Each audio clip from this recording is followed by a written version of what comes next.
panjatkan puja beserta puji syukur kita kehadirat Allah Subhanahu wa taala yang telah memberikan kita kesehatan jasmani dan rohani. Kedua kalinya selawat beserta salam tak lupa pula kita haturkan kepada keribaan junjungan alam Nabi besar kita, yakni Nabi Muhammad SAW. Terlebih dahulu kami akan memperkenalkan diri. Kami dari tim SMAN 1 Pujut. Sebagai pembicara satu, saya sendiri, Bayi Julia Puspita. Pembicara kedua, saya Ernanda Putri. Pembicara ketiga, saya Resti Anjani. Pada kesempatan ini, kami akan membahas mosi tentang pemerintah seharusnya membuat dan menyetujui undang-undang yang memperbolehkan pernikahan sesama jenis.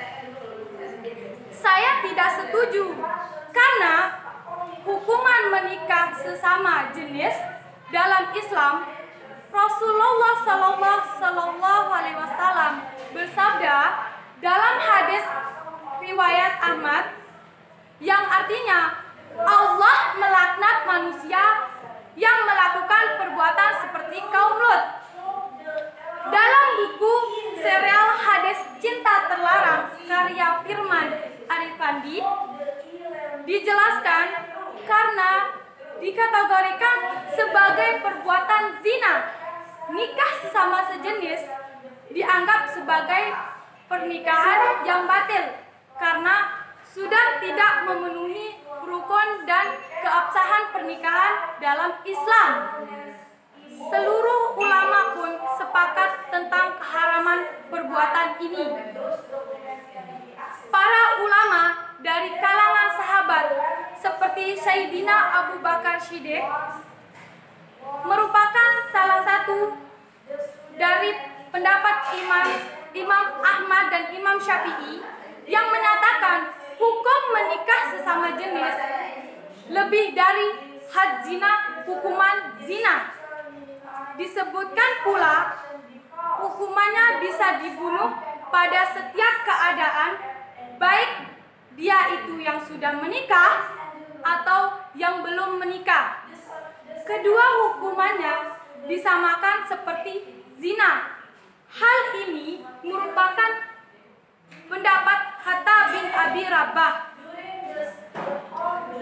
Al-Hasan Al-Bashri, Sa'id bin Musayyib, Ibrahim An-Nakha'i, dan Al-Khuzai serta Imam Syafi'i. Sedangkan terdapat pendapat lain dari Al-Hakam dan Imam Abu Hanifah bahwa hukumannya selain kedua hukum tadi, yaitu tazir, hukuman yang dijatuhkan atas dasar kebijaksanaan hakim. Lalu, bagaimana hukumnya pernikahan sesama sejenis dalam Islam? Banyak orang yang mendukung pelegaran pernikahan sesama jenis beranggapan mengenai kesamaan hak asasi manusia. Kaum gay atau lesbian harus diberlakukan sama, padahal itu merupakan suatu penyimpangan seksual. Dan dalam Islam, hal tersebut merupakan dosa besar. Sudah sepantasnya perilaku sodomi yang kini terkenal dengan gay lesbi dilarang keras. Bahkan Nabi Muhammad SAW bersabda, siapa saja yang kalian temukan melakukan perbuatan umat Nabi Lut, bunuhlah mereka, baik yang mensodomi maupun yang disodomi. Tidak hanya Islam, pernikahan sesama jenis ini dilarang oleh semua agama dan adat istiadat di seluruh dunia. Dr. Muhammad M. Abu Layla, Profesor Studi Islam dan Perbandingan Agama di Universitas Al-Azhar mengatakan bahwa tindakan pernikahan sejenis adalah dosa buruk yang Allah telah larang dalam semua agama, agama samawi, bahkan dalam kehidupan paling primitif sekalipun. Ini bertentangan dengan peraturan Allah dan melawan hukum alam. Saya heran bagaimana di masa kini di mana ilmu pengetahuan teknologi telah maju, kita membiarkan hal-hal seperti itu terjadi di masyarakat.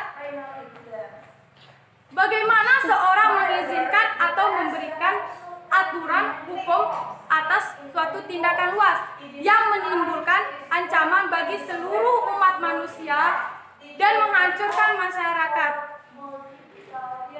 Dalam kedua perjanjian lama dan perjanjian baru, semua nabi Allah melarang kegiatan jahat seperti itu dan menghukum berat mereka.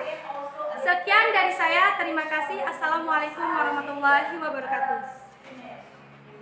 Assalamualaikum warahmatullahi wabarakatuh. Saya Ernanda Putri sebagai pembicara kedua akan melanjutkan pembahasan dari pembicara pertama. Konsep pernikahan Islam menganggap pernikahan seorang pria dan seorang wanita sebagai ikatan suci dan khimat yang memerlukan tugas, nilai-nilai dan tanggung jawab yang tidak boleh dilanggar.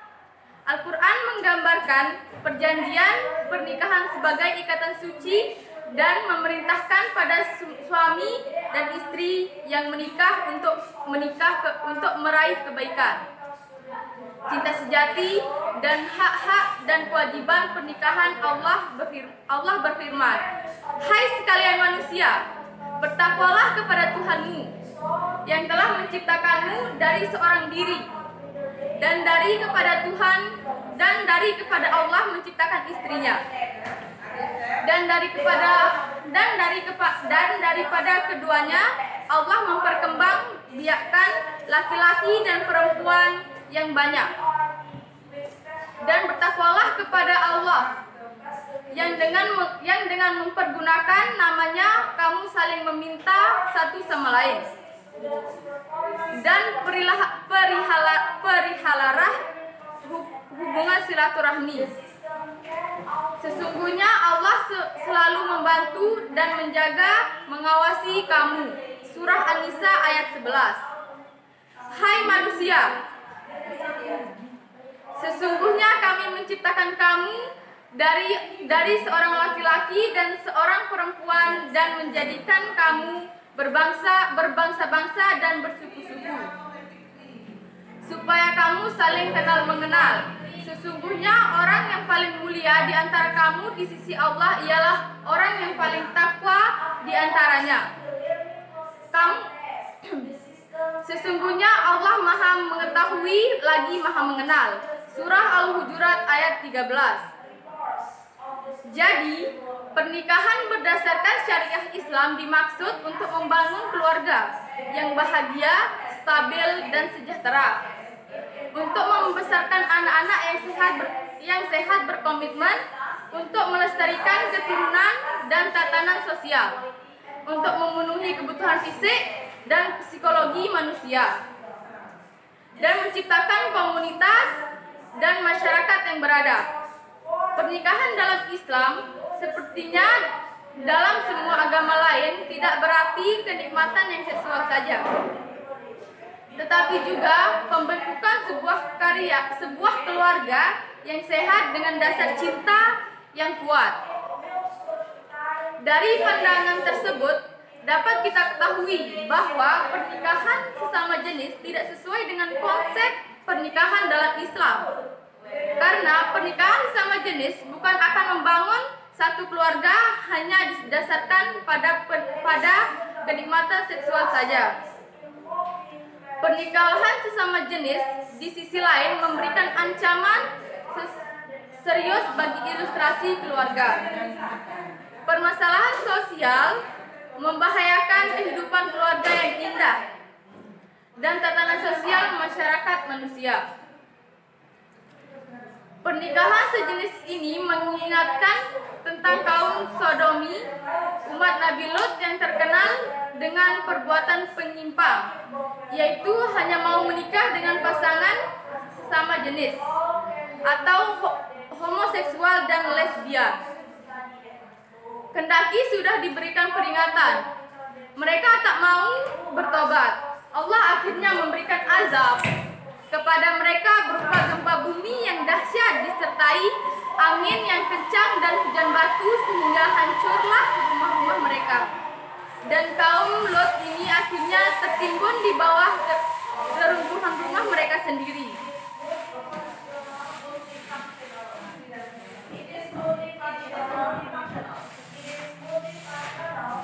Maka tak kalah azan kami jadikan negeri kaum Lot itu terjungkir sehingga yang di atas ke bawah, dan kami hujani mereka dengan batu dari tanah yang terbakar dengan bertubi-tubi. Surah Hud ayat 82. Ini tentang penjelasan bahwa pernikahan sesama jenis terlarang. Kesamaan kisah kaum Sodom dengan kota Pompei. Gunung Vesuvius adalah simbol negara Italia, khususnya kota Naples. Gunung yang telah membisu sejak 2000 tahun yang lalu itu juga dinamai dengan Mountain of Warning, gunung peringatan. Tentunya pemberian nama ini bukanlah tanpa sebab. Azab yang menimpa penduduk Sodom dan Gomorrah, yakni kaum Nabi Lut alaihissalam, sangatlah mirip dengan bencana yang menghancurkan kota Pompei.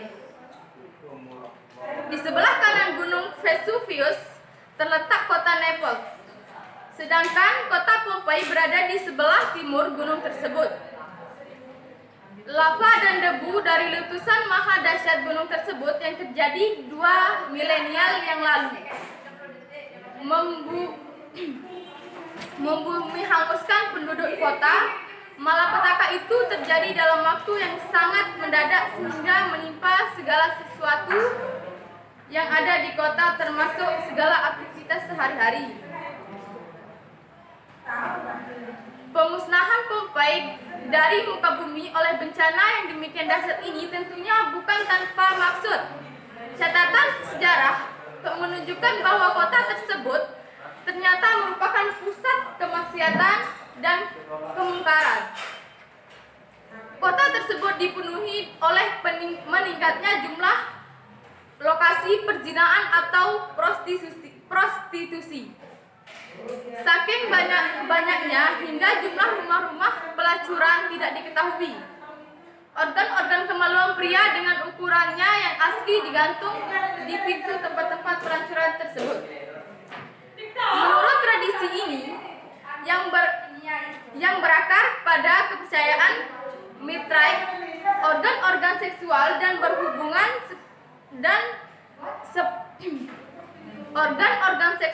dan hubungan sepatutnya tidaklah tabu dan dilakukan di tempat tersembunyi. Akan tetapi hendaknya dipertontonkan secara terbuka. Dalam konteks ini, terdapat aspek bencana tersebut sangat sulit untuk dimengerti. Bagaimana bisa terjadi ribuan manusia tertimpa maut tanpa melihat dan mendengar sesuatu apapun? Aspek ini menunjukkan bahwa penghancuran Pompei mirip dengan peristiwa azab yang dikisahkan dalam Al-Quran. Sebab Al-Quran secara khusus mengisyaratkan pemusnahan secara tiba-tiba. Ketika mengisahkan peristiwa yang demikian ini, misalnya penduduk suatu negeri, sebagaimana disebut dalam surat Yasin ayat 13, musnah bersama-sama keseluruhan dalam waktu sekejap. Keadaan ini menceritakan sebagaimana tidak ada siksaan atas mereka, melainkan satu teriakan saja. Maka tiba-tiba mereka semuanya mati. Surah Yasin ayat 29.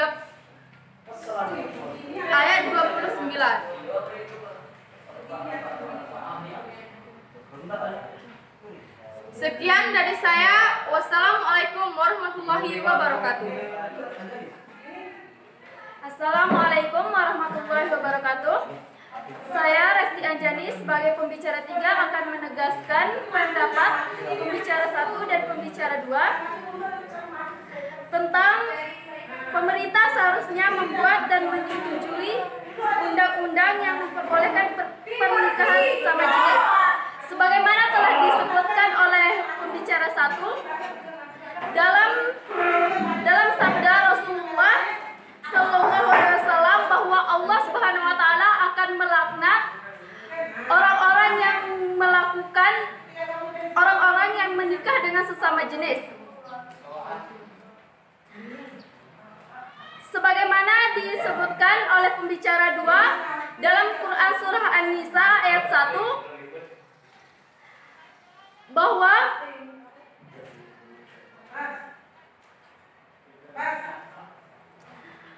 Allah juga tidak mengizinkan seorang wanita dengan seorang wanita menikah atau sebaliknya seorang pria dengan seorang pria menikah. Disebutkan juga dalam Quran Surah Al-Hujurat ayat 13. Sabda Rasulullah Shallallahu Alaihi Wasallam yang lainnya dalam hadis riwayat Ibnu Majah, siapa saja yang kalian temukan melakukan perbuatan umat Nabi Lot, mereka baik yang mensodomi maupun disodomi, harus dibunuh.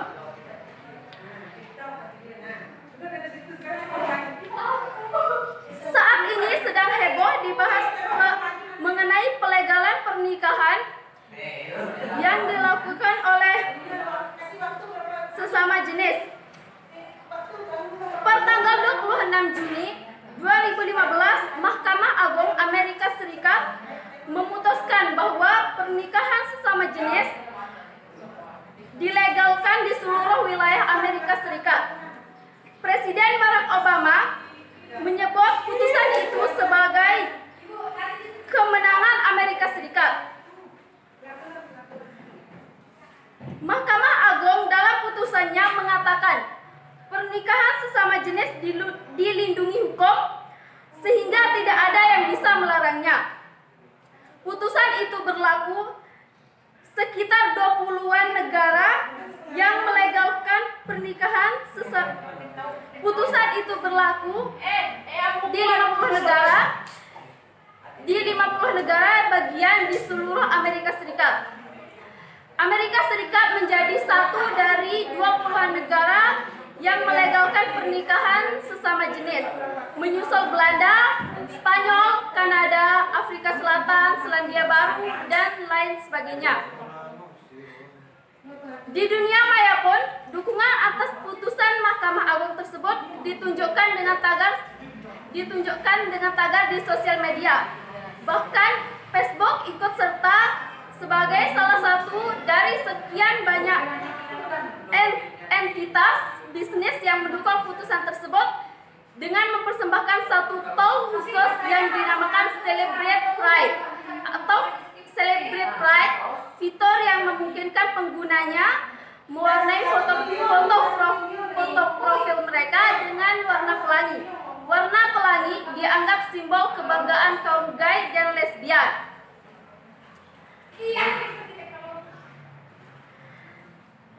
Tetapi saya setuju dengan di samping pernyataan oleh pembicara 1 dan pembicara 2, saya setuju dengan mosi tentang pengesahan undang-undang tersebut karena menolak hak seseorang untuk menikah dengan orang yang dicintainya akan menyebabkan terjadinya diskriminasi. Jika diteruskan dalam waktu yang lama, maka akan menimbulkan kesenjangan sosial yang baru. Mempunyai anak bukanlah satu-satunya tujuan dari pernikahan. Jika memang hal tersebut adalah satu-satunya tujuan, maka pasangan yang mandul atau tidak ingin punya anak, yang tidak ingin punya anak juga tidak boleh menikah. Di sisi lain, dengan tidak memiliki anak, Secara biologis, pasangan yang bisa di samping hal tersebut, dengan tidak memiliki anak secara biologis, pasangan yang gay bisa mengadopsi anak dari anak-anak yang kurang beruntung.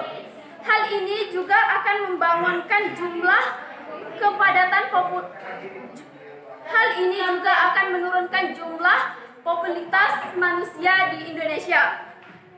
Berkaitan dengan kecerdasan anak, riset di University of Melbourne pada tahun 2014 menunjukkan bahwa anak yang diasuh oleh pasangan gay memiliki prestasi 6% lebih tinggi daripada anak pada umumnya yang diasuh oleh pernikahan seorang wanita dan pria. Berkaitan dengan kesehatan psikologisnya juga menjadi lebih baik. Menurut penelitian UCLA, San Francisco State University, dan the University of Massachusetts at Amherst, pasangan yang tidak diperbolehkan menikah akan cenderung mengalami stres yang lebih tinggi dibanding pasangan yang lain, sehingga hal tersebut menimbulkan dampak kepada anak yang dilahirkan dari pernikahan paksaan.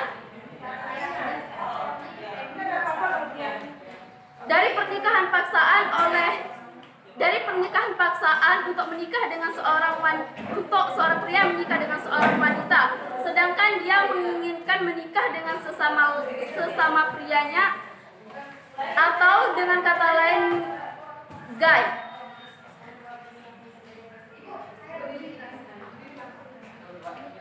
Banyak penelitian menunjukkan pernikahan yang dilakukan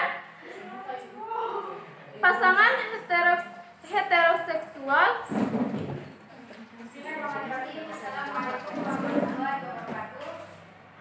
memberi manfaat bagi kesehatan fisik mental yang lebih baik dibandingkan yang tidak menikah. Lalu bagaimana pernikahan sesama jenis yang sudah mulai dilegalkan di beberapa negara? Penelitian yang telah dilakukan hasilnya mengarah pada pernikahan pun dapat memberikan manfaat yang sama bagi pasangan sesama jenis. Berdasarkan studi terbaru yang dilakukan penelitian kesehatan masyarakat dari University of California, Amerika Serikat, Richard White. Sementara itu, penelitian lain yang melakukan survei terhadap 2.600 orang gay, lesbian, biseksual, dan survei terhadap 2.600 orang gay, lesbian, dan biseksual menemukan mereka yang diakui secara hukum melaporkan tingkat stres yang lebih rendah, gejala depresi sedikit, dan memaknai hidup jadi lebih berarti dibandingkan hubungan komitmen tanpa hukum seperti dilansir laman The Times of India pada tahun 2015. Tidak diketahui dengan pasti alasan dibalik manfaat positif dari pernikahan sesama jenis tersebut. Namun, para penelitian memprediksi karena jumlah faktor tidak memiliki hubungan yang jelas atau keuangan yang membaik. Sekian dari saya. Assalamualaikum warahmatullahi wabarakatuh.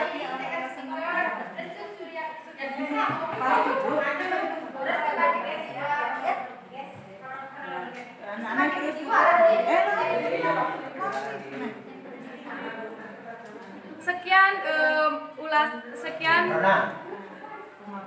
pemaparan mosi dari kami. Kurang lebihnya kami tim SMA 1 Pujut, kurang lebihnya kami mohon maaf. Assalamualaikum warahmatullahi wabarakatuh.